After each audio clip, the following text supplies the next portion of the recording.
Уважаемый господин президент, Sayın Cumhurbaşkanım, дамы и господа, baylar ve bayanlar,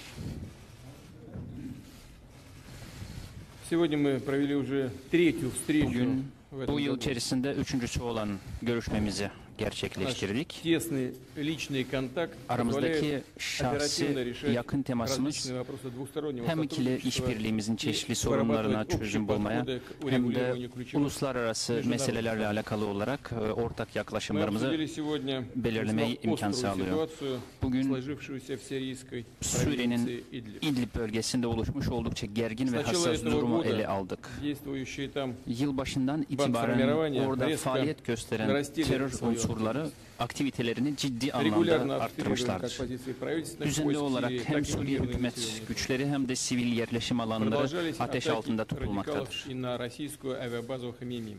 Hmeymin Rus üssüne yönelik 1 Mart'ta radikallerin была saldırıları предпринята devam очередная etti. попытка поразить ее 1 из Mart реактивных систем tarihinde залпового огня. çok namlulu roket atar sistemi Всего с начала vasıtasıyla этого bir года было saldırı зафиксировано girişimi daha 15 yaşandı. нападений на Хмеймим. Yılbaşından itibaren Каждый раз Hmeymin мы üssüne в yönelik режиме saldırı реального sayısı времени информировали об этом 15 наших турецких olarak партнеров. kaydedildi ve her seferinde biz Türk Фактически боевикам удалось meslektaşlarımıza спровоцировать возобновление боевых bilgi действий. vermekten kaçınmadık. Потери есть, к Fiilen сожалению, и militanlar среди yeni турецких çatışmaları государств. tetikleyebildiler. В этой связи еще раз Hali выразил hazırda свое соболезнование господину президенту. Türk Я askerleri знаю, что arasında da kayıplar vardır ve bu münasebetle родным погиб. Sayın Cumhurbaşkanı'na ve vatandaşların aile fertlerine Мы не yönelik всегда taziyelerimizi согласны с ilerlemek нашими istiyorum. турецкими партнерами.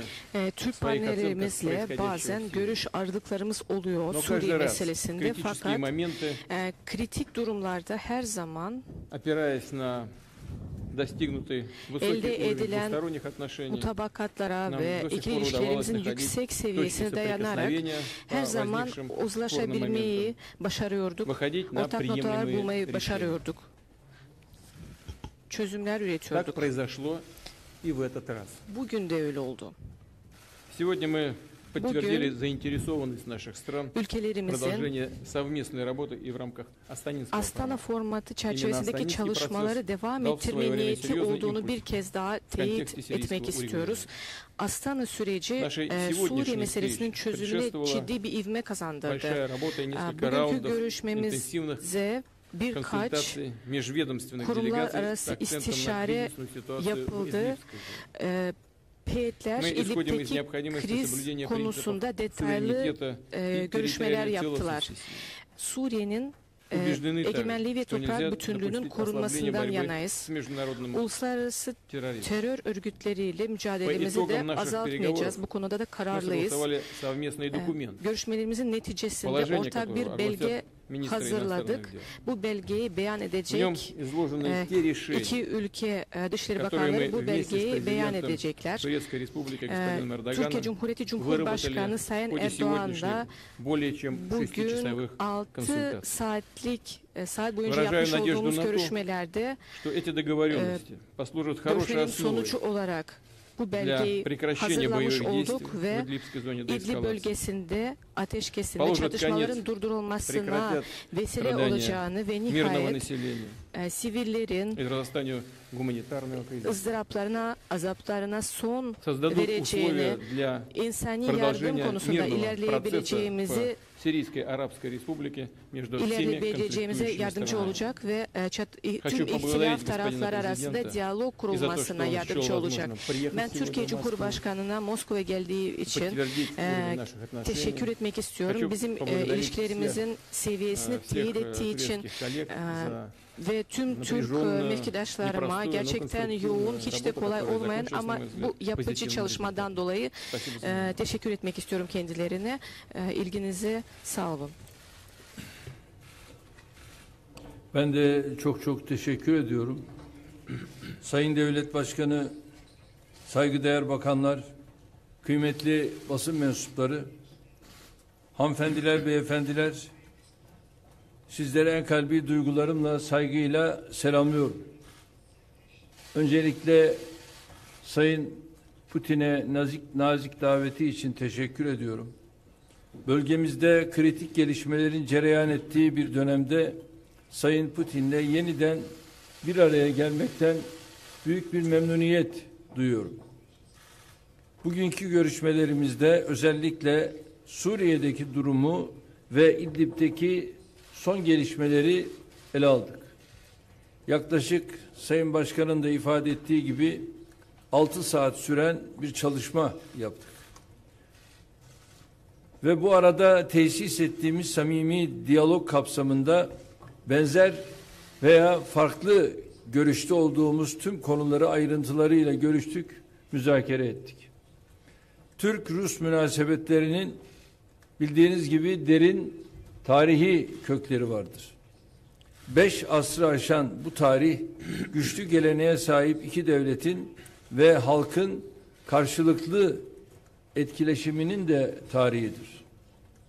Bu köklü ilişkilerimizi karşılıklı saygı ve ortak çıkar temelinde ilerletmek en büyük arzumuzdur. Diplomatik ilişkilerimizin 100. yılını idrak ettiğimiz bu sene üst düzeyli işbirliği konseyinin toplantısı için Sayın Putin'i ülkemize bekliyoruz. Kıymetli basın mensupları, malum olduğu üzere 2018 Eylül ayında Sayın Putin'le Soçi'de vardığımız mutabakatla İdlib'de nispi istikrarı sağlamıştık. Soçi mutabakatına göre İdlib gerginliği azaltma bölgesi muhafaza edilecek, bölgeye yönelik saldırıların önlenmesi dahil olmak üzere statükonun korunmasını gerekli tüm tedbirleri bunun için alacaktık.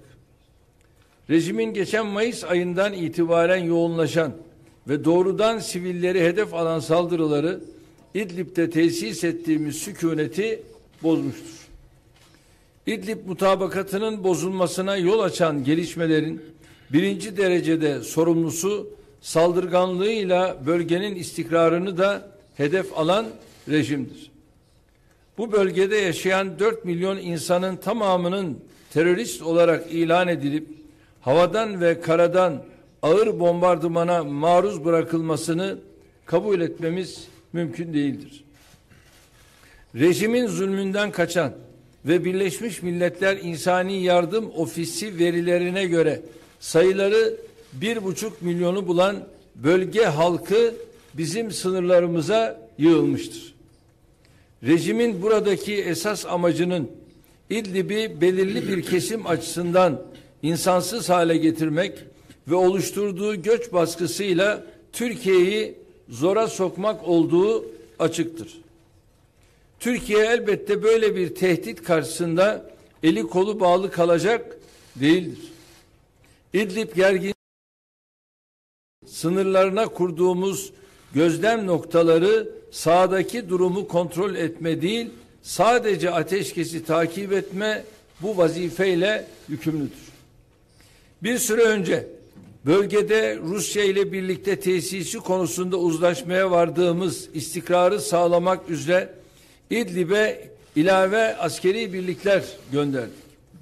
Artık hem rejimin saldırganlığının önüne geçmek hem de ateşkese riayet etmeyen diğer grupları dizginlemek üzere sahada çok daha aktif bir şekilde yer aldık. Bu süreçte bölgede bulunan Rus güçleriyle koordinasyonu sıkı tutmaya özen gösterdik.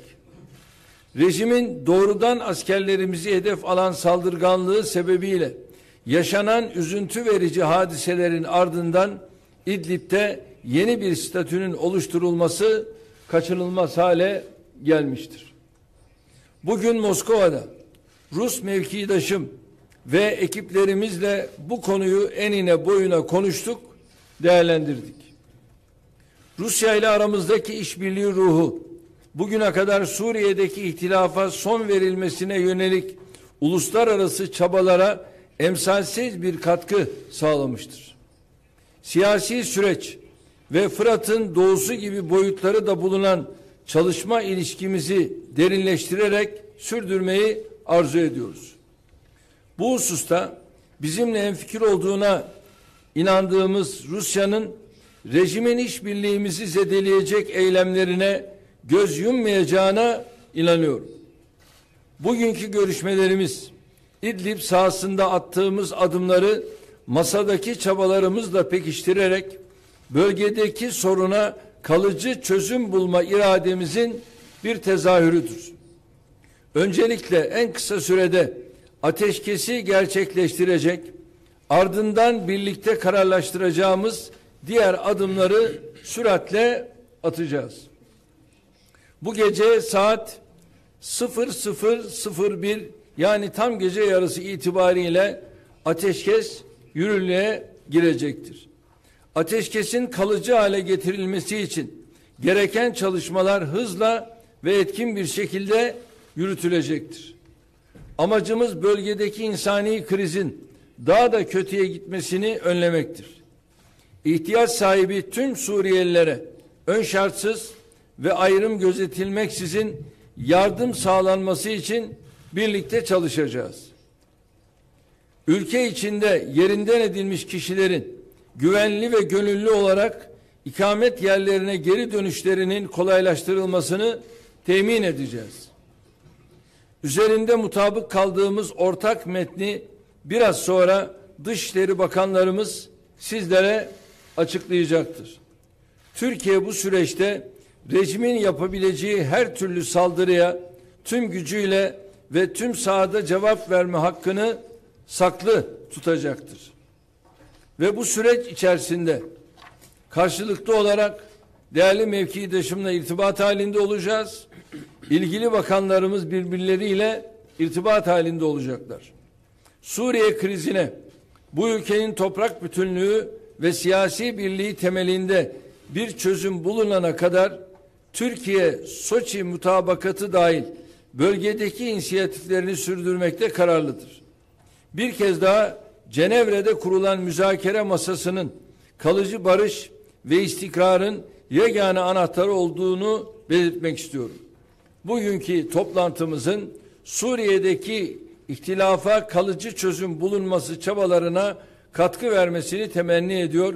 Hepinizi saygıyla selamlıyorum.